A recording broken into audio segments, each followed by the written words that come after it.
Today's movie is Asylum from 1972, and I don't know if this came out at same right after Tales from the Crypt or not, because it was the same year, 72.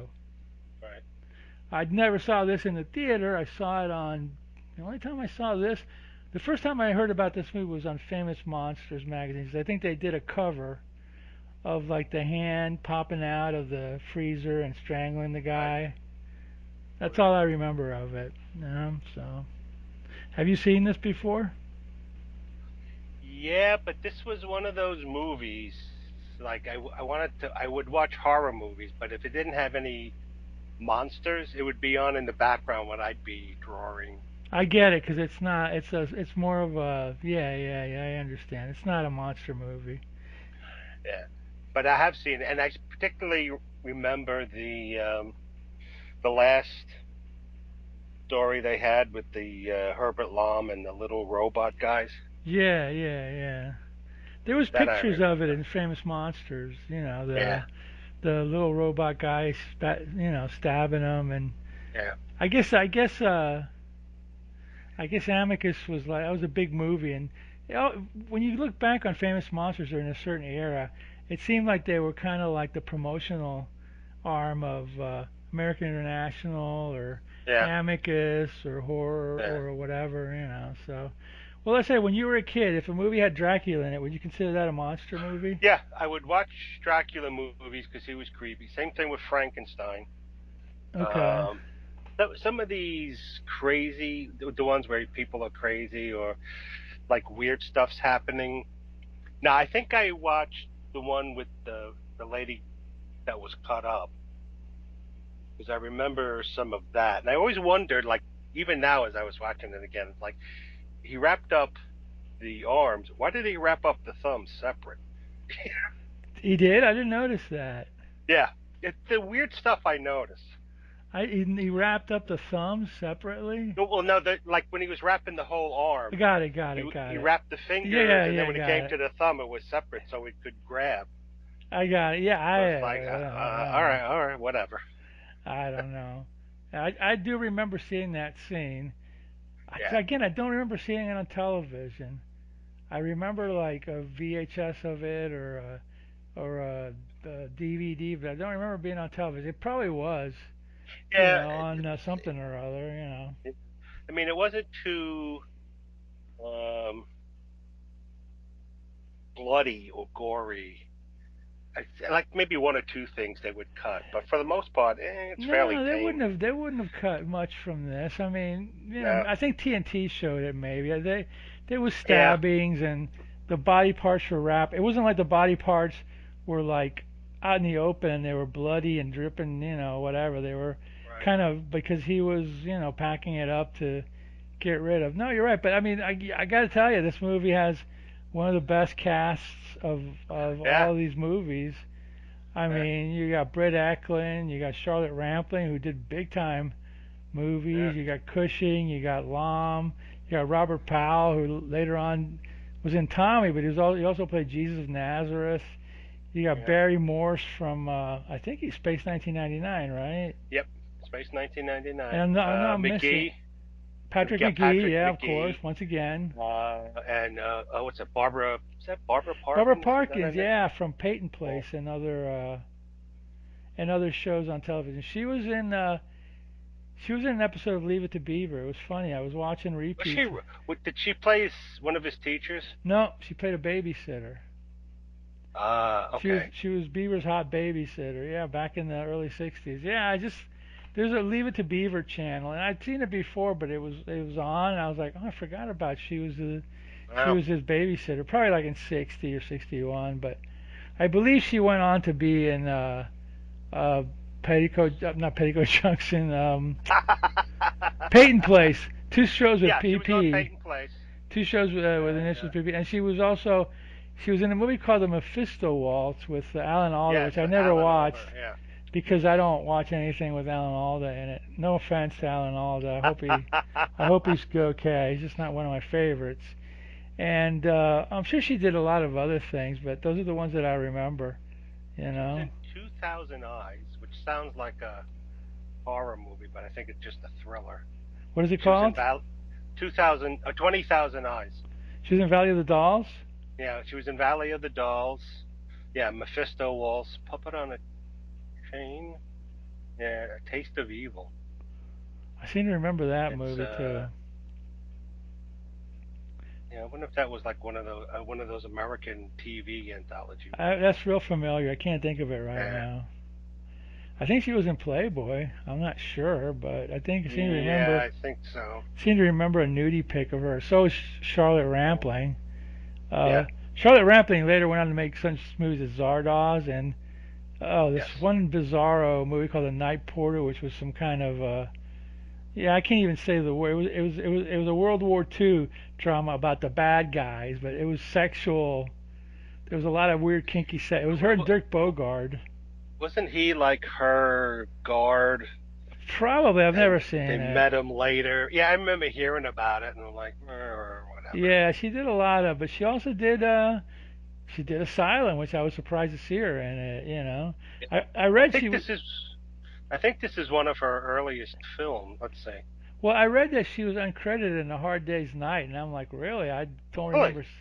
I don't remember seeing her in it, but since she was uncredited, she might have been one of the girls screaming and jumping and going crazy Maybe. Yeah. over the Fab Four or whatever. Well, in 1961 was her first movie. That early. Yeah, and then she did a couple. In '71, she did four in a row. But it looks like in the early '60s, she was on TV and up until A British 1998. TV, right? British TV or American TV? American TV. I don't remember seeing her in anything. Well, Captain and the Kings. That's She was in Born Free. She was in Ghost Story. Oh, those ghost stories. One of the episodes. Yeah, Peyton Place, Laramie. All stuff I didn't Are we watch. talking Never about watched. Parkins or are we talking about Rampling? Parkins. Sorry, Okay. I'm sorry. I'm on the wrong page. Yeah, Parkins.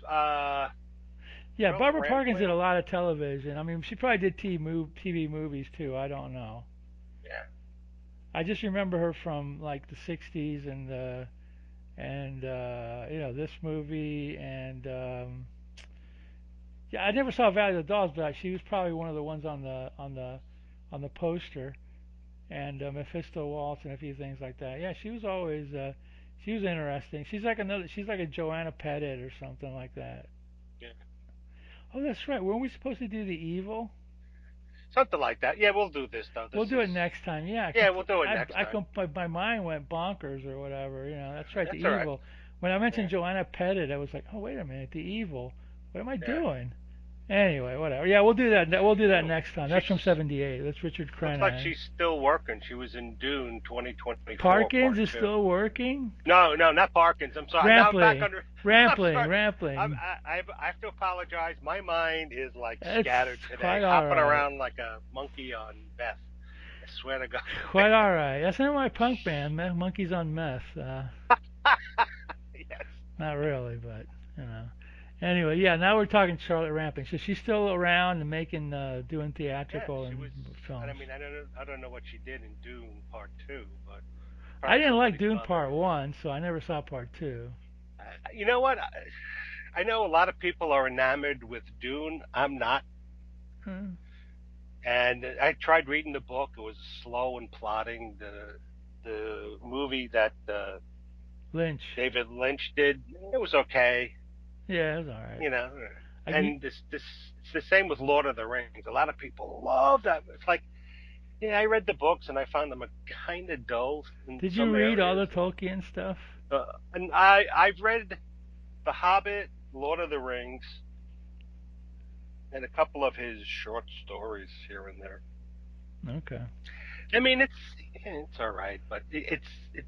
I think that the Lord of the Rings could have been done as two books rather than three, because he spent a lot of time talking about everybody getting ready for battle and all this. Yeah, I get it. You got a little. You wanted to get a 300 or 400 pager in, so you got a little. I guess so, man. Yeah, yeah, no. What was I gonna say about this movie? Yeah, Amicus, the studio, they were famous for their anthologies. They did like 6 or 7 of them. They did uh, Asylum, Tales from the Crypt, Vault of Horror, From Beyond the Unknown, I think they did. What was the other one? The House of Drip Blood. Mm. Maybe Torture Garden or whatever. They are confused with Hammer, but I read about it, and, Mhm. the big difference is that most of the Amicus stuff, most of it, not all of it, is set in present day. It's not like old Gothic, whatever, back in the olden days. I'm sure there's one or two Amicuses that are maybe the one with the that was the one with the crawling hand. It had Stephanie Beacham in it. Oh Oh, oh, shoot, oh. the Screaming Uh, Starts or something like that. Now the Screaming Starts. Scream and Scream No, Again. not Is that Screaming it? Scream again. No, no, Uh, no, no. That's an adaptation. That's the one that's got Vincent Price, Christopher Lee, and Peter Cushing, and they're hardly in any. They're okay. no hardly in any scenes together. It's called "And Now the Screaming Starts." I think. That was a gothic, But at Okay. any rate, yeah. So Amicus was like the king of anthologies. I mean, that was their. That was their. So it was obvious that when EC decided to make a movie, or I don't know if they contacted EC or who contacted who, but it fell right into their genre or whatever. They actually give these horror movie anthologies, a weird name, and I can't even pronounce it. But when I was looking it up, it was like Parmoto movies. I go, Parmoto? What the heck is that all about? So I guess it has it's like a movie Oh with like, yeah, Portmanteau. yeah, It's an anthology film with a bunch. Well, I don't know. with an anthology film with stories, different stories that end up tied. They all get Yeah, tied they're up tied at the together end. by yeah. So A instead of theme. the separate stories just appearing, they have a beginning and an end that sort of tie them all together. Yeah, very loose. Yeah, loose. Like Yeah, Tales from the Crypt. They didn't know, but they were all going to hell, and at right, the end they right. get dropped. Stuff like that, real loose or whatever. But yeah, Well, that's just the first one was a 1945 movie called Dead of Night, and it's mm, okay, but that has a cool segment where I think it's Michael Redgrave. It's one of the first like puppet, evil I puppet. remember that. That I saw, and I remember watching that, and Yeah, that creeped me out. Because I you hate was evil a puppets, kid, I was scared of what do you call it?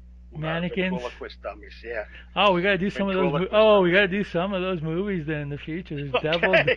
There's Devil Doll, and yeah, Devil Doll's a good one. But there's Magic. I don't know. I mean, that's okay. I mean, the one with Anthony Hopkins, it's all right. But Well, they tried to Hollywood tried to do their own version. Of course, as typical, they screwed it up.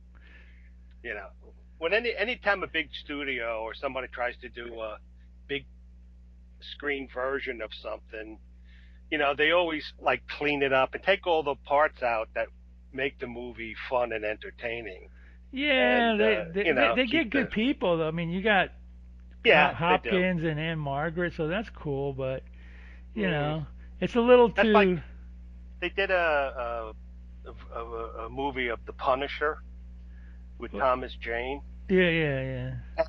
And, they didn't give him a shirt with a big skull on it, which is part of his costume in the comics. And Yeah, it's like, yeah, right, well, he right. can be anybody then. It's just Yeah, yeah, yeah. Was that the one with Travolta in it? I think Travolta uh, was in a Punisher movie. He wasn't the Punisher, but I think he was in one of those he might Punisher have been. movies. I guess, yeah, Yeah, that's a character that was okay, but I never really warmed up to. But yeah. I never did. whatever. Yeah. It was interesting. But yeah, getting back to the anthology movies, there are other. I mean, one we watched before, Tales of Witness Madness. Right. There was one movie that for years it was bothering me. What's the name of this movie? Hmm. I'd seen it. Me and my friends in '76 went to a drive-in to see The Omen. But there was a the second feature, the first feature, whatever. And Hmm. all I remember of it I don't know. I guess I wasn't paying attention, or we were going out and getting snacks, or goofing around. It was hosted by a talking mummy, and I kept asking people, "Have you ever Hmm. seen a movie called with a talking mummy?" And I was like, "No, no, no." So then, like, I don't know. One day, I was like looking around, and I found like a collection of trailers, and there's a trailer with a talking mummy, and it's called Tales of the Bizarre, and I'm like, that's Hmm. it. So, but I'm not 100% sure. So I actually went on the Google Newspaper Archive, which is free, and back then you could get the Miami news. Now you can't. And I Hmm. actually tracked down when did the Omen play in theaters? It was 76, whatever. So I tracked that week down, and there it was. It was The Omen with Tales of the Bizarre, and Wow. it came out on DVD. Okay, Uh now huh. this is even gets more convoluted. Apparently, it was called was it there was two titles, Tales of the Bizarre, and I think the other one was Bizarre. The one on the DVD is got a lot of sex. It's got a lot of sex stuff that was cut out of the Americanized version. The Americanized version like had the same stories, but it was more horror oriented. So Right. the Bizarre or whatever had more nudity in it, and it was a stranger movie. So I'm like, oh. So I watched it. It wasn't anything great. It's probably why I couldn't remember, sitting through it like intensely or whatever. But that concept of a talking mummy, and he had a really deep, creepy voice. It was an actor called Valentine Dial, and I was like, I didn't know it at the time. But reading about it, I found out about it. I was like, yeah, that movie. There may be another movie, but at least that's one that I actually was able to track down and figure out what movie it was. But it was an anthology. It was one of those British anthologies from 1970, I don't know, one or something like that. Wow. So anyway, I like the anthology movies, and of course the '60s ones. The Torture Garden and all Right. that stuff, because usually you get 4 or 5 stories, and in some of those Amicus ones, up until a certain point, I think this is the last one. Robert Bloch would write the stories, and he's pretty good. Hmm. Bloch wrote a lot of stuff for, Arkham House, with Howard and all those guys, and Right. Right. he also did Alfred Hitchcock Presents, some really good ones actually, and Hmm. a really good one with Brandon DeWild and Diana Dors, which is a really shocking one. Later, I found out it wasn't ever shown on TV first run because the violent ending. But so they usually Right. have cool Robert Bloch short story. And one of the stories in Asylum, the Taylor one, that was one of his old stories, and it was adapted before this movie for Thriller, Boris Karloff's Thriller. Hmm. Yeah. So I don't remember seeing the Thriller one, but I was like, okay, that's Hmm. cool. And any movie with Peter Cushing is always worth checking Oh, of out or course. Even whatever. even if he appears in it in like a single segment, he's I don't know something about him how he acts, Presence, he's got nice a and presence, creepy. Yeah, nice and creepy and but he could be heroic too. yeah, He's good at being both. He was really creepy in Tales from the Crypt when he comes out of the yeah, grave as a zombie yeah, there. Yeah, but yeah. at That any was excellent, excellent makeup on that one. hardly any makeup. It was like basically they painted him gray and they blacked out his eyes, and he was very gaunt. Apparently Right. around that his wife died, and he Yeah, took it very hard. So that's what he looked like. Cause what was he playing? He was playing Grimsdyke, the guy with the dogs, and the tenants yeah. were taking his house or whatever. So he had some makeup, but not a Right. lot. And my friend tells me that trailer where you see him for Yeah, Chelsea Crib coming out of the grave used to freak him out when he was a kid, and I could see that. I can too. I remember seeing it, but I was Yeah. already like 14 or something. I wasn't that easily scared at that point, unlike when I was like Right. 9 or 10 or 8 or Yeah. whatever. So, Yeah. the one we watched a few weeks ago, Tales of Witness Madness, it was an attempt to do this kind of movie, but these are a little bit. It seems like these they spent a little more money on and they had better writing Yeah. and better Yeah. actors for damn sure. Yeah. The tales that witness madness. I can't remember it now. Tales of Witness Madness, yeah. I know we just watched it. What the last? show, didn't A we? couple of Or shows ago, yeah. Why can't you yeah, remember? and I can't. I don't know. I can't remember. I can't remember who was in it or Oh, what Joan the. Collins was in it. That was the main one that I remember. Joan Collins was in it. Kim Novak was in it. Who else was in it? Those are the two. Those are the two biggies that I remember. You know, Oh yeah, the yeah, kid with the yeah. tiger, and Oh the yeah. guy who Okay, brings the yeah, plant in, and like the wife gets yeah. jealous of the plant. And Okay, I remember and now. and Yeah, at the end, the Swami that feeds them the dinner. The Kim Novak one or whatever. Yeah, yeah. yeah, yeah. But again, you're right. I can't remember any of the other actors, It's this this. which sucks. Yeah, the story writing in that movie. Was eh, a little bit below average. Yeah, The Tiger one was Donald Pleasance was in Tales at Witness Madness, and right. Jack And he. Hawkins was in Tales at Yeah, Witness Madness too. yeah. Okay. That was a Yeah, I can framing. remember it now. Yeah, That I was a remember it. framing. Yeah, yeah. And you know what it is? It left too much unanswered, and it didn't really help. The endings were shocking enough. They were okay, but you saw them coming a Yeah, mile away, you yeah, know. exactly. And at this Exactly. point in life, after you've watched all the movies that we've watched, you can kind of figure out the endings anyway on these movies. Yeah. You know what I mean? So Yeah, my dad used to do that. I can remember be watching a movie, and my dad would go, "All right, I'm heading off to go to bed." It's like, Dad, don't you want to watch the end of the movies? And he's like, I kind of figured out what's nah, going the on. animal trainer did it, or whatever. Yeah, he would go every Wednesday. He would go to the movies By himself? to yeah, by himself because my mom didn't like some of the movies he watched, and plus there'd be nobody to watch the kids, so she let him go because he liked movies, and he would see, because Anything. I think Wednesdays was It was matinee, cheapo matinee, matinee cheapo day. Yeah, so he would go, like and a my mom's buck. like, yeah, go ahead, yeah, something like that, and he would watch all these movies, so Well, you said he was a real big he reader too. yeah, he read a lot too, So yeah, so if you're he's reading yeah, everything, you're kind of like you can finally figure it out or whatever. yeah. So anyway, Asylum from Yeah, yeah, 1972. yeah. Let's talk about the movie. Yeah, it starts off with Robert Powell, who's a psychiatrist. Goes into is he getting a job interview or something? He goes Yeah, into it's a the job interview, and he's going to this well, it's an asylum it's an asylum, but it for looks like an the old colonial British giant mansion house. yeah, typical over there. Yeah, and he meets the He meets Patrick McGee, who's I guess is yeah, supposed to who's be he's the head supposed to be guy, the main guy. Yeah. and he's in a wheelchair, and he said, "I won't get up because I was attacked by my assistant doctor, Doctor Starr."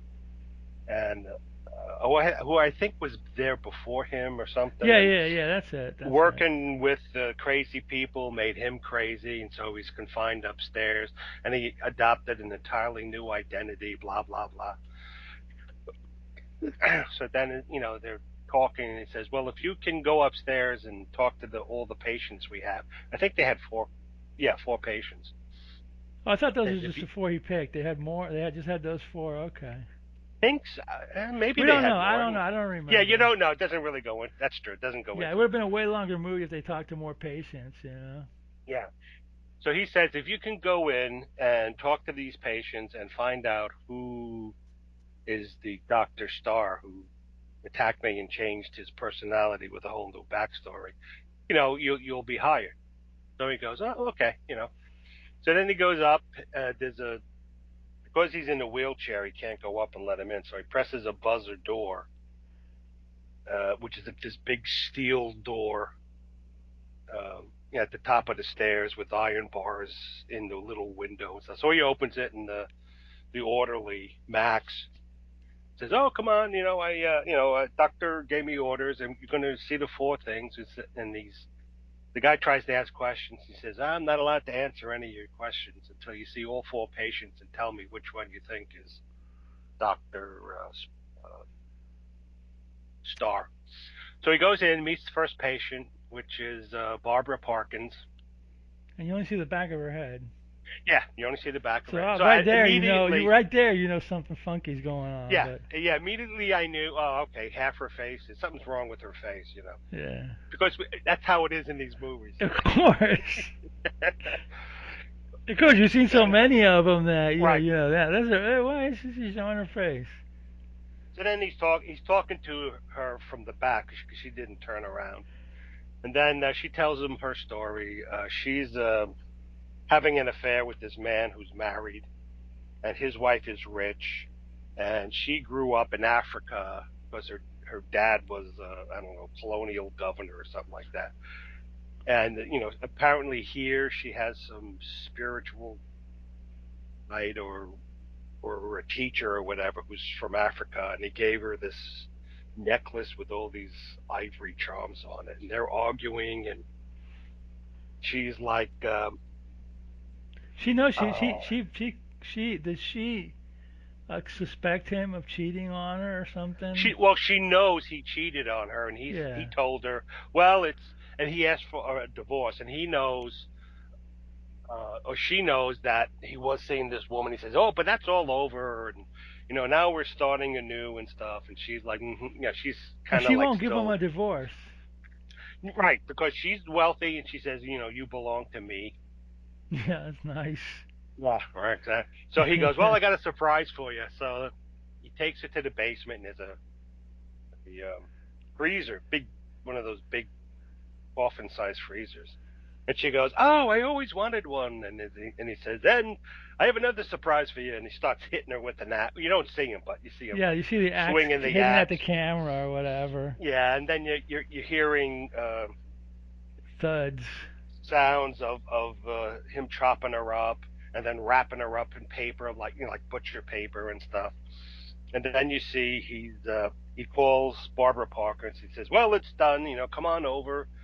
We'll we'll leave for a few days." And she doesn't want him to And leave the body there. She said, "Well, we'll dispose right, of she the said, body." yeah, on the way. He goes, "Oh, we can't take the body." And she's like, well, we'll have to because we don't want anybody to discover it. But he goes, "Okay."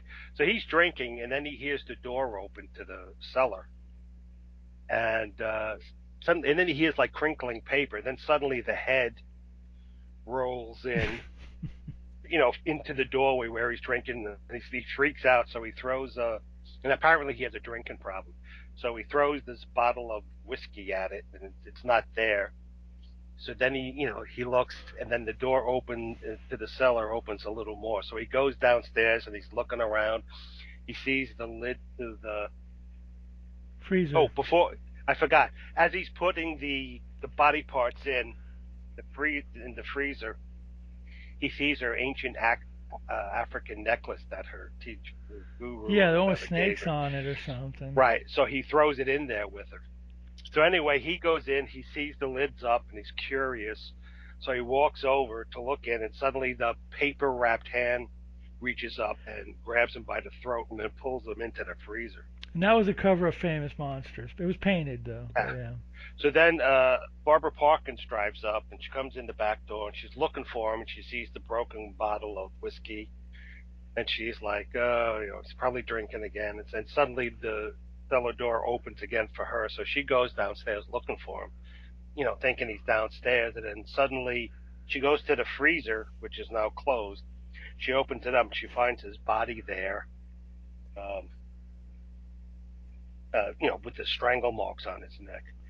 So then, she freaks out, and I don't know before or after, but she sees like a leg Yeah, she sees of the legs paper. crawling on the floor, Yeah, it's crawling on the floor and trying to she come flips at out. her, and then the And the one hand of the pops arms out. is Yeah. right, and then one of the arms is coming after. So she goes to run upstairs, and there's the head sitting on the top of the stairs of the cellar, and you can see it breathing in the paper. Then she's takes an axe and she's trying to get to this door, and she's like trying to hack away at the body parts, and they're all coming at her, and like the torso is swinging around and Yeah, right. so it's all in one sense.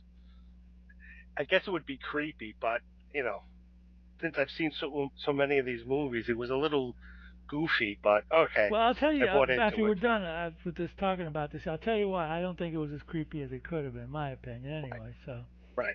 So anyway, she's trying to escape. She gets to the other door to the cellar. She's trying to open it, and there's a hand crawling on some pipes from above, and it lands on her and grabs her face and is trying to scratch her, and she still has the axe in her hand, so she's like hitting at the axe. And then it goes flashes back to the doctor and Barbara Parkins in the She's in there. She's in in her her room. room. Yeah, in the room. Right, and she says, "Oh, I kept hacking at the hand.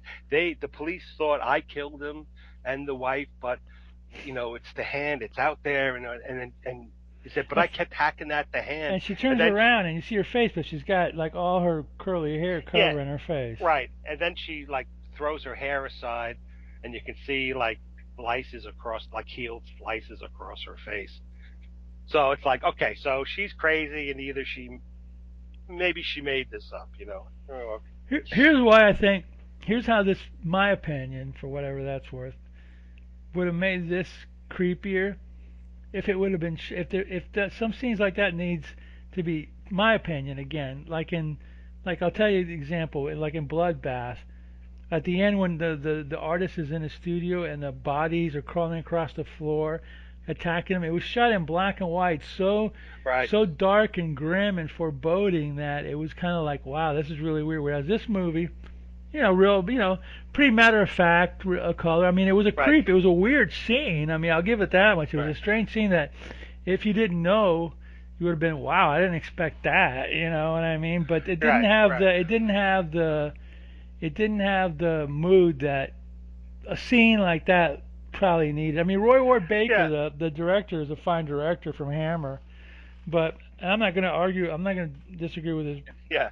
It was direction brightly lit and colorful, to an extent. but Yeah, I think, uh, I mean, having the body, what's the body going to do? The body coming at her, grab her, or the leg? Yeah, because the pinch body her. had I no don't know.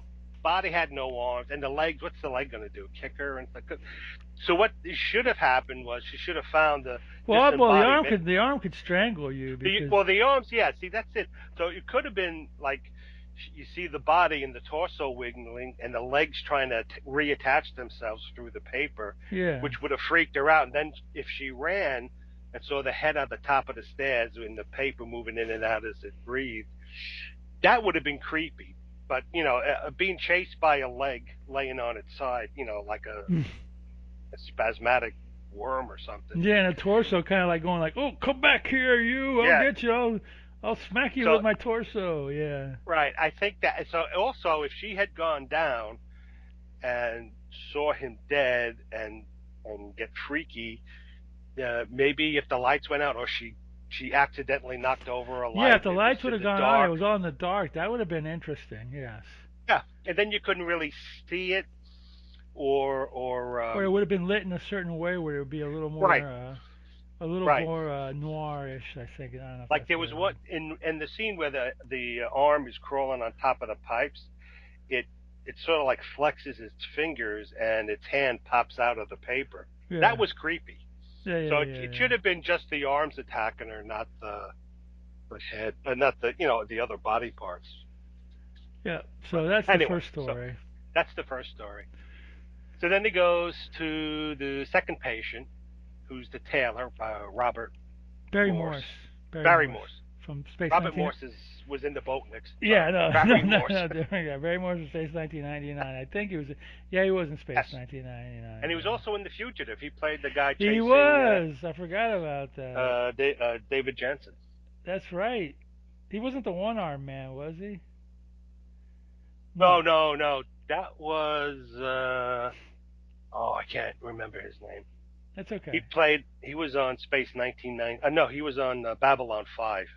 Okay, He I played don't one remember. of the lizard-like ambassadors. Anyway, so then This is the story of the Weird Tailor, at the Weird Tailor, which I and believe he's I'm sorry to interrupt, but I believe there was actually a comic book adaptation of this, drawn by Gene Colan in Incredible Worlds of mm, Science Fiction. I believe there was a Weird Tailor mm. was in there. So So Barry Morse, he goes into the second room, and Barry Morse he's it's like he's pretending, well, not pretending, but in his insanity, he's like sewing cloth, Then he goes to the guy, to the doctor. He says, do you need a suit? I can make anything you want. And then he goes into his story.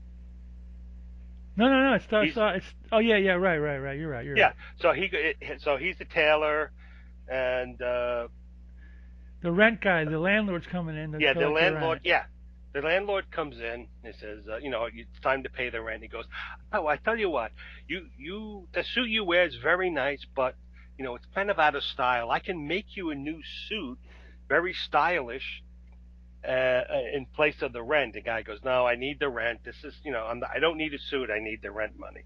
So he goes out and he's all stressed. And then he's talking to his wife. And he's like, where we're gonna go if we get kicked out of here? What are we gonna do? So then Peter Cushing comes in, and he's like a shadow in the doorway. So he goes, "Is the is the store owner in?" The store owner. There you go. Boom. Yeah. The proprietor. So Barry Morse turns on the light and he sees Peter Cushing, and he comes in and he's like, "I need a suit made." And Barry Morse goes, "Oh, sure, sure. I'll do it for you." And Peter Cushing says, "I'll pay you £200," which I guess probably a lot of money Oh back then. sure. And Sure. he's like, "Yeah, great, but of course, yeah, we'll do it." He says, "Take off your coat. I'll give you measurements." He says, "No, no, no. This is a surprise suit for my son." He goes, "Oh, okay." And he says, "I want you to make it out of this special material." So it opens up, and it's like a shiny material, and it keeps changing light in the, it goes, it's like a yellow, then a pink, and purple. It's obviously what they're doing is like a shiny fabric, and they're shining different colored lights on it to give it Yeah, that yeah, sort of yeah. weird glow effect. And then Peter Cushing pulls out a sheaf of papers, and he's like, here's, my name and address is on the top. These are the instructions you have to follow to make the suit. You Okay, can't. okay, So but one point though, that when the landlord came in, landlord wanted the money, and Barry Moore said, "I don't have it." The landlord said, right, "I'll give you till Saturday." right. That's So right. Yes. So he's under a deadline. So then Peter Cushing's like, you have to do it this. You can't sew it before midnight, and you have to stop exactly at 5. And you have to do these specifications and stuff. And Barry Morse is like, okay, well, I'll have it to you by Friday. He goes, great, that's perfect. You will deliver it as soon as it's done. He goes, okay, yeah. So then you see him sewing and cutting the fabric and stuff, and his wife's looking concerned at him. And then there's it turns 5 o'clock. He's been working on his suit all week, and at one time he tried to work past 5 o'clock, and he pricked his finger, and there was blood, and there was some blood on the fabric, and you see the blood slowly being absorbed by the fabric. So he's starting to get a little suspicious, whatever. So he finally makes the suit, and his wife, says, it's like, oh, that's great. When you giving it? I have to deliver it to him now. Can I see the suit? It looks like a white suit with yeah, like black trim around it, and it's a weird it was a weird style. Yeah, style. Yeah. So then he, packs up the suit, takes it he's looking for the address, and he sees, he gets let off by a cab, and he's carrying the suit in a suitcase, and he sees the house that Peter Cushing Cushing. lived in. And so he knocks on the door, and Peter Cushing comes, lets him, he's holding candles, and he's like, oh, did you do the suit? Did you follow directions? Yes, I followed all the directions. And then, he says, well, I have to, have the suit. And the Barry Morse goes, well, before I give you the suit, you have to pay me. And he's like, well, I can't pay you right now. I'm kind of in between things. But when my son comes, he'll, I'll have all the money, and I can pay you Yeah, I then. can He's like, pay no, you. no, I need the money now. And he's like, well, look around. I'm destitute. I don't have my fortune anymore. And Barry Morse points to this diamond ring on Cushing's finger. He says, what about your diamond? He says, oh, that's fake. I had to sell that too. It's like, got rid of all your money? He says, yeah, I had to buy this special book on magic. And he's like, but you spend all that money on a book? He says, yes, it's a very special book, the only book like it left in the world. And Barry Morse is like, well, you have to have something. What's in that room? So he goes running to the door, and Peter Cushing goes, no, no, no, go in there. So Barry Morse opens the door, and he sees a coffin, and in the coffin is this dead guy who's all like kind of blue and icky. And Barry Morse goes, what is, what is this? You killed the man? He says, no, no, that's my son. He died. This is suit. It's a magic suit. It will bring him to life. And Barry Morse is like, what are you? You're nuts. You're crazy. I can't. I can't give you the suit without money. So then Peter Cushing pulls out a gun. He says, I have to have the suit. Well, Peter Cushing also said to him that that book, he spent all his money on that book, Yeah, right? Yeah. yeah. So then they start wrestling, uh, and the gun goes off and it kills Peter Cushing. So then Barry Morse runs out Takes the book, the and suit, and picks up the everything book. He says that's an expensive book. So then he runs back to his tailor shop and he's like, to, oh, he's to all his freaked wife. out. To his wife. Yeah, to his wife. And she's like, what's the matter? He says, oh, this is crazy. This guy is, I don't want to talk about it, but burn the suit. And then he's looking at the book and he pries it open. Like she goes out into the tailor shop and he's in the back bedroom and he's looking and he pries open the book and he sees it's all full of magic spells and it describes the suit. And then you see pictures of the suit on a skeleton and then the suit on a man. And it gives you the impression that when you put the suit on something, it brings it to life. And he's like, oh, I got to burn the book too. So he goes running out into the kitchen area and he's like, there's no fire. So he goes into the tailor shop and he's like, why didn't you burn the suit? We have to burn the suit in the book. They're evil. They're bad. And she's like, oh, I put it on Otto. He says, Otto? She says, yeah, that's because he's at a a dress mannequin, a figure to show off suits. And, it's got a kind of realistic head. And it's wearing this the special magic suit, and he's like, "No, no, we got to burn the suit." And she's yelling, and then he's like going frantic at her and coming at her, and apparently when she's alone She in the talks to store, she Otto. talks to Otto as if it's a real person,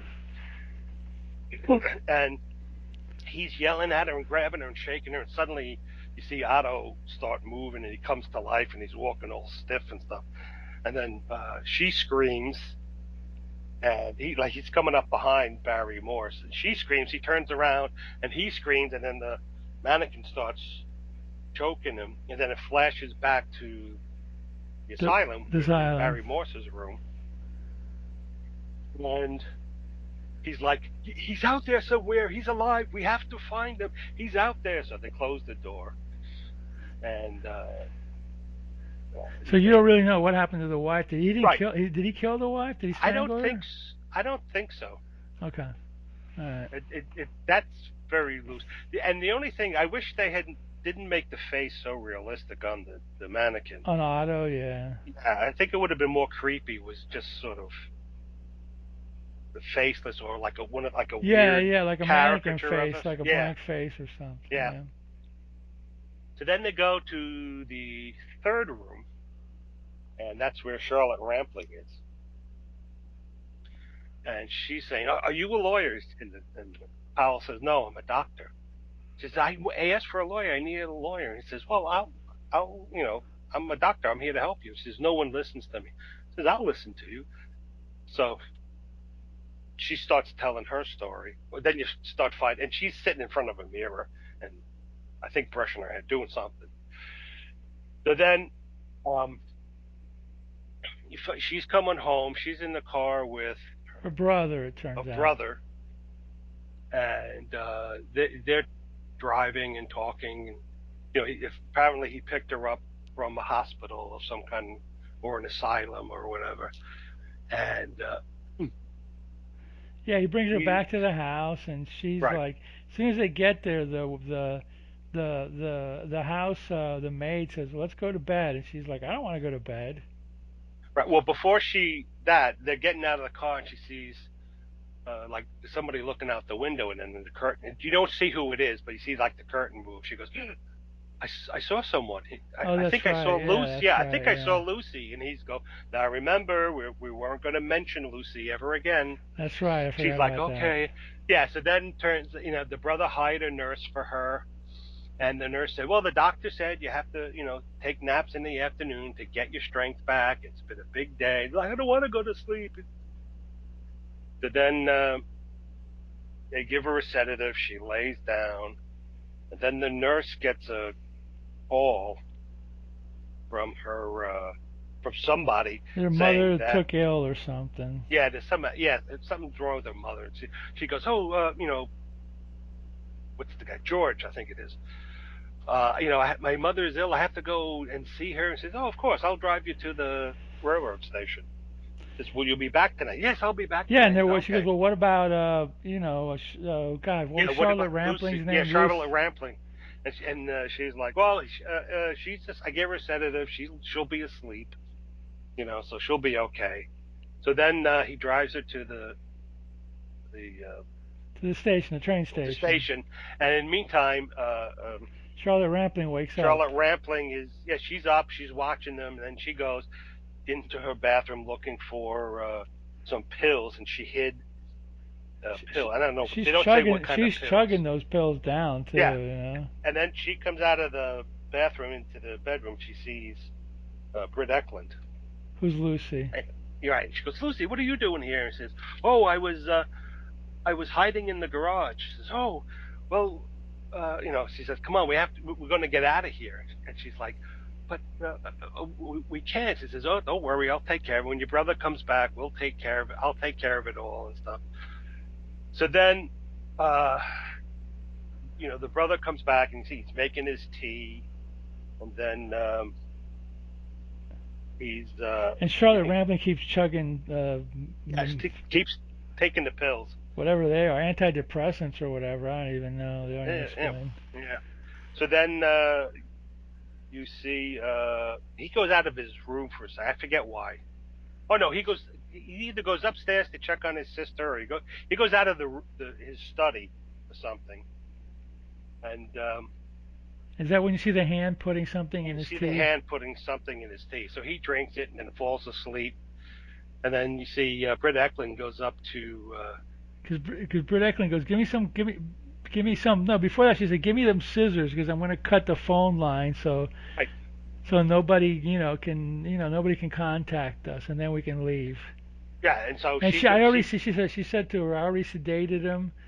right. Before she sedated him, she asked for the scissors so she could cut the phone line and all that stuff. So yeah, So then she Charlotte Rampling's getting dressed, and you see Britt Eklund cutting the telephone line, and then she's looking at the scissors, and then um, Charlotte Rampling's back in the bathroom. She's popping more pills, and Lucy Eklund comes in. She's like, "Oh, you choosing those over me? How dare you? I thought you loved me. I thought we were going to go away together." And says, "No, no, I can't." And she's like, uh, "What about you're choosing the pills over me?" yeah, right, And she's right. like, "No, no, uh, No, I'll stop doing them I'll or whatever. stop. Yeah, I'll stop and stuff." So then the nurse comes home, and she comes in and she's looking for the brother, and she finds him in the study, stabbed with the scissors Yeah, in the heart. So then she goes upstairs, calling for Charlotte Rampling, and then she gets to the top of the stairs. You see a hand with a knife come out, kill and stab her, yeah. and then it goes back to A la Psycho. yeah. Then it goes back to the asylum room with Charlotte Rampling, and um, she's like, "See, I need a lawyer because they're blaming me for those two murders, and it was Lucy who did it." So the doctor says, "Well, like, what can I speak to? Where's Lucy? Where is she? Where is she?" And then Charlotte Rampling, she's sitting at a table with a mirror, and she turns and looks in the mirror and goes, there she is. And you see And Britt Eklund's face in the yeah, I mirror. see Britt Eklund in there, but you hear Charlotte Rampling's voice as Voice, yeah, Britt yeah, Eklund yeah, yeah, as yeah. Britt Eklund is talking, and then it shows the doctor looking at the mirror, and it's Charlotte Rampling looking at Charlotte Rampling's Yeah, reflection yeah, yeah, and yeah. laughing. So clearly, it's like I don't know a double Hallucination. Yeah, personality split or something personality. like that. Yeah, yeah, yeah. It was clever. Yeah. So then he goes to the doctor and the orderly go to the fourth room with Dr. Byron, Herbert and it's Lom. Herbert Lom, and he's working, he's a biochemist and the biology, he's all these different things, different types of doctors, and he's like, well, what are you working on? And he's saying, well, I'm making these little dolls, I guess, or whatever, They look like and robots with a head on yeah, them. the body was like a gray robot, and the arms had it looks like baby doll arms. They were painted gray, and then on the top were like sort of somewhat realistic doll heads that look like people. So Herbert Lom says, "Oh, inside of these are actual miniaturized organs that I created and grew, and so the dolls can see out the eyes, and their ears can hear." And says, "No, yeah, as God breathed life into Adam, I can breathe life into these dolls and manifest them and make them move and walk and stuff." And he's, Dr. Powell is like, yeah, okay, whatever. And he's like, you don't believe me? And he gets all angry and she starts yelling and stuff. So then the doctor and the orderly are out and he goes, oh, I know which one is I want to see Patrick McGee. Yeah, right. And he's like, well, which one? It says, I'll tell Patrick McGee myself. So then the orderly lets him out, and Patrick. He goes down to Patrick McGee, and they're arguing. He's like, how can you keep these people in in such You're a not curing confined? them. You're not helping Yeah. them. And McGee's like, well, they're incurably insane and stuff. So they're arguing back and forth. And then it switches back to Herbert Lom, and he's lying on the bed, and he's got one of those little robot dolls that it looks like him, and you see It him, looks like Patrick McGee. Oh no, yeah, it looks like him. no, Yeah, yeah, yeah. yeah, it looks like Herbert Lom, and you see him like they focus on his eyes, and he's getting this intense stare, and then focuses to the robot, and you see its little eyes, little points of light up in the eyes, and then it starts moving by itself, and then Herbert Lom, he sort of kind of like goes into a sleeping trance.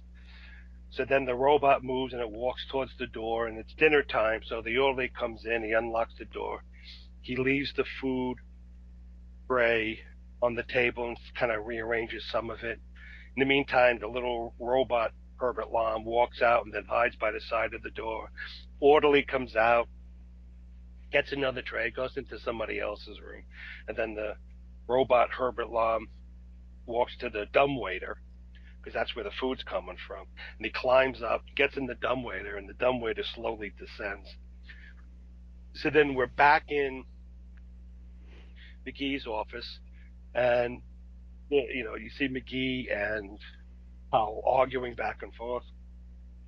Says you're not giving these people a chance to heal, to become better, to get over this. He says to get over their illnesses, and McGee's like they can't. They're incurably insane and stuff. So the nurse brings in the tea. So then McGee comes around in his wheelchair, and he's on the other side of his desk. And as he and Powell talking, you can sort of do a shot of the robot um, walking behind the desk. And so he climbs up on the desk and grabs a scalpel. And as McGee and Powell are talking, the robot thing stabs McGee in the head and kills him dead. So then, And then Powell like pounds the robot, and you see yeah, like he the jumps guts. up and he's like, "What the?" And then he sees the robot, so he throws it down. And then you see Herbert Lom. His eyes snap open and he holds his hands up like to ward off an attack, and you see the robot toy do the same thing. So Powell steps and smashes the robot, and then you see inside there's all these like soft bloody organs and Yeah, stuff. yeah, So then he's like he's looking at the dead McGee, and he doesn't know what to. So he goes running upstairs and he's pounding on the door for the orderly. And the orderly's like, Doctor, McGee's been hurt, and oh, so somehow he got in, and he met the orderly coming out of Herbert Lom's yeah. room, and he He goes, goes upstairs, and he yeah, breaks into the room, right? And that's where the orderly comes yeah, in. the orderly's coming out, and he's like, oh, it's horrible. It's like, is he dead? It's like, yes, his body all crushed, and they don't show you anything. They No, just no, they tell don't you. show you anything. No. So then Kyle was like looking around, and he's I don't know, I don't remember what. Oh, he's looking for a phone. That's it. He says we got to call the police. So he runs into the office of the orderly, and then he's looking, and he sees a bed, and on the bed is this body covered in a blanket. So he lifts the blanket up and he goes, "Who's this?" And he goes, "Oh, that's Max." He says, "Why is he here?" He says, you know, shouldn't we do something? He says, "Well, I haven't had a chance to get rid of him yet. He's been dead 2 days." And he goes, uh, something like, "Did you guess who the Doctor Star was?" And he goes, "Oh, of course it was Doctor Herbert Lom." He goes, "No, it was me." And then the orderly strangles. Herbert Lom was Dr. Byron. Yeah, Doctor Byer. Yeah, but Doctor because he originally went up to talk to the people to find out which one was Spar who went crazy, and it turns And out, Patrick McGee's character is named Lionel Rutherford, and Robert Powell's Dr. Martin. okay. So then Doctor Star strangles the new doctor, and then the scene changes and it's the daytime again, and you see a car drive up, and another psychiatrist or whatever, a lot of doctor gets out, and he's like, and he rings the bell, and the door opens, and it's Doctor Star, but as dressed as the orderly, and he's like, "Oh, have you come for the new position?" The guy goes, "Yes, yes." And he goes, "Oh, come in. Oh, let me close this door. We don't want to let a draft in." And as he does that, he kind of like grins maniacally and looks at the camera. And then the movie ends. The end. He just the guy who plays Dr. Star. He's just credited as Asylum gatekeeper. That's Frank Forsyth is his name. But he was Dr. Star. Yeah, I don't know why they don't call him Yeah. that. But yeah, yeah. Well, maybe they didn't want to give away They didn't the. want to give away the trick ending or whatever. Yeah, that's it. Yeah. That's it exactly. Yeah, Yeah. it was filmed at a country house outside of Wickfield, Berkshire. Yeah, there's the house. It's Yep. called the New Lodge House. Yeah, It was a cool movie. The stories were um, they were interesting. well well written, and Yeah, they kind of have the the. I'm not gonna say I didn't guess the ending because I kind of right, figured even the one with Charlotte Rampling and Britt Eklund. I kind of figured, well, this Charlotte Rampling's coming out of the nut house, so she's probably got some problem. So when right, Britt Eklund shows up, I go, is she's like her schizo, or she's like some lesbian thing going on or right, something like right. that. It was weird, you know what I mean? But Yeah. I kind of had the feeling because everybody's nuts. That's going to be her. What she come out of the asylum for or Yeah, whatever. she's still going to be a bit, nutsy cuckoo. Yeah, yeah, schizo or You know, whatever. So, but yeah, the and stories were and good. yeah, they were well written. And even though you could always kind of guess the end, it was like, all right, it was still entertaining enough that you had fun watching it. So Yeah, like kind of guessing the ending didn't really and detract. it always helps when, for me, when you watch a movie and there's all these faces that you know, because it's like, Right. oh, there's so and so, there's Britt Eklund, Right, nice man, right. look at her, she was in her prime, and there's Robert Powell, and there's McGee, and then there's Charlotte Rampling, and oh, look at her, she was so pretty back then, Barbara Park. So it Yeah, kind of helps to keep you interested in the movie. right, right. Whereas sometimes when you don't know who the actors are, they're just, actors, however good, they might be really good, but it's just like, oh, this movie's got Joan Yeah, Collins in it, oh, Kim Novak's in this, so yeah, it helps, yeah. the personality or the style of the actor helps, with the movie, and their Right. acting ability or whatever. Yeah, So you go in with a kind of expectation, yeah, yeah, you and enjoy seeing yes, you the enjoy seeing. I character mean, in this is some why weird they're role stars, like because this. You know what I this is mean? why they're stars. They have a nice presence on screen that you really And you see enjoy them in a seeing and weird horror watching. movie, and you're like, wow, she did another horror movie. Wow, I forgot. I had no clue that Mm. Charlotte Rampling was in this. I go, she was like, I remember her being in bigger budget movies, but maybe this was like, it probably was made in '71, so maybe her career was just starting to take off or something. You I know, think so. Let me see if I can go to Britt her Eklund had page. been in some movies in the '60s. I know she did movies with Peter Sellers and all that, so she was kind of like already a well-known, you know, Right, starlet or whatever. Powell was starting out. Obviously you mentioned Barry Morse being on The Fugitive, right, and Cushing, of course. I right. would have preferred Cushing in a bigger role, but maybe he had other commitments. You know what I mean? Because his role was very small in the movie, effective but small. Yeah, I think it looks like Charlotte Rampling. for Charlotte Rampling, one, two, three, four, five, six. This was her seventh movie. Had she been doing like bigger budget Well, movies? yeah, well, I don't know if to call the Night Porter or Zardoz. No, those are Big after. Bush.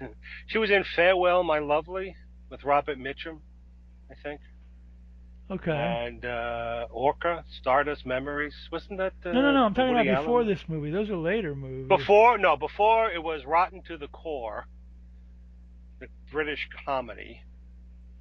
Georgie Girl, The Long Duel, Georgia Girl was a well-known movie with Lynn uh, Redgrave. Sardinia Captured, The Damned. The Damned Uh, was a well-known movie. I don't think she had a big role in those though. Yeah, The No. Damned was kind of it was kind of an art film or something like that. Yeah. Anyway, but it was before she had Yeah, done. before Asylum. Yeah, all those other movies. Yeah, I mean, I forgot she was in Orca. Wow, that cheeseball Yeah. She Jaws was in ripoff or whatever. you know. Basic Instincts 2, Babylon AD. Uh, Well, she was in Vanishing Point. That's right. That's yeah, a great Vanishing Point. movie. That's a great movie. That's the one she did just before Asylum. So probably she was filming Asylum when Vanishing Point came out. I mean, she was filming Vanishing Point when Asylum came out, Oh, she and then was. Oh, okay. yeah, so Okay. she probably that's when it probably started getting Well, she did. So more fame. from this movie, the next movie she did, Night Porter. Wow, that's kind of a big Yeah, leap. That was a weirder movie, a way weirder movie, yeah, a way more art movie either. Also as yeah, well. yeah, Interesting career. Yeah, I yeah. forgot she was in Vanishing Point. She did television too. I remember seeing her in some British. It might have been one of those ghost stories. She's a working actress. You know. Yeah, a working actress, and a lot of it seems like a lot of British actors and They actresses. do everything. Yes. They will do everything. Yeah, you'll see them in something really serious, and then in a Shakespeare play, and then in a horror stuff, and then in a goofy comedy like Carry On, whatever. Oh yeah, those Carry On And movies. Yeah. yeah, oh, she was married to Jean Michel Jarre. So, she was He married was to a, the musician, huh? yeah, the electronic musician who's got some really good stuff. Yeah, yeah. He's very well known. Yeah, that's cool. Oh, oh, Anyway, so, yeah. I mean, as anthologies goes, this is a good one. You know, very good. Yeah, and although some of the stuff may not be that surprising original, some of the anymore. twists, yeah, at the time it came out, they were. It's are enjoyable unique. for the Right, performances. right. It's like you know what it is. It's like going on a roller coaster. And I've been on them before, but it's still fun to go on, even though you know what to expect. Yeah, it's like going on. Okay, it's like going on a roller coaster, and the one you went on last time was called the Thunderbird, and then this one's Right. called, the whatever, the Flying whatever, and it's the same roller coaster. Yeah, It's just got yeah. a different coat of paint Yeah, and yeah. and, Different name and a and different name, but it's kind of the same. But the stories are different, and right. it's about the stories. So yeah, Yeah. it's So and it had enough edge where you weren't sure if some of the supernatural stuff really happened or it was that these people were actually crazy. yeah, Like so the Charlotte Rampling one, you s- yeah, you you're like, did she or was there really a woman named yeah, yeah, yeah, Lucy? yeah, yeah. And it's just the same with well, the same with all of them. Yeah, So yeah, it leaves it open enough that yeah. you're like, did it really happen or not? And this So one was yeah, it was a good interesting. movie. And this one was interesting because no Americans in it. Right. Some of them did have American actors. This one had no American actors. I mean, Kim Novak Yeah. was in Witness Madness or whatever. I'm Yeah. not sure I if was Tales from the Crypt had any Americans in it or not. So no, I always thought Barbara Parkins was you're American, but right. Oh my God, I forgot about she's her. She is. Yeah, she's a she's the American actor. Canadian. Is she She's Canadian? Canadian and American. Let's see, where was she born? Oh, that's right, Barbara She was Parkins. born in Vancouver, British Columbia. So technically North American, but Technically, not yeah, America. Oh, I didn't know she was Canadian. That's interesting. yeah. Yeah, because she did a lot of stuff here in America too. If you're like in Canada and Australia, you can freely travel to the British Oh, you don't have Isles, to and get that's a passport or anything right. like that. No, They're British no, subjects. yeah, the British subjects They have or the Commonwealth pound or there whatever or the hell they whatever. call I it. mean, Yeah, I don't know, I don't know what the but deal yeah, is, but yeah. Ah, cool. All right, yeah, well, very cool. that's Asylum. That was this week's movie. Fun movie. Check it out. It's on YouTube. Pretty good copy of it on YouTube. I think YouTube also shows it free with ads too if you wanna. Okay, I didn't. The one I yeah, watched didn't have any ads, so it was cool. I watched it on Tubi. It was on Tubi. Okay. Yeah, and that didn't have any. I don't think it had any. No, I don't remember any ads on Tubi. Although Tubi, some of the stuff does have ads on Oh yeah, Tubi. Tubi usually does It show ads. Yeah. yeah, but I don't remember seeing any ads on it. Oh, very cool. So All right. Well, yeah, we'll be back in a couple of weeks with another classic, well, and until then, Roddy. until then, watch more B movies.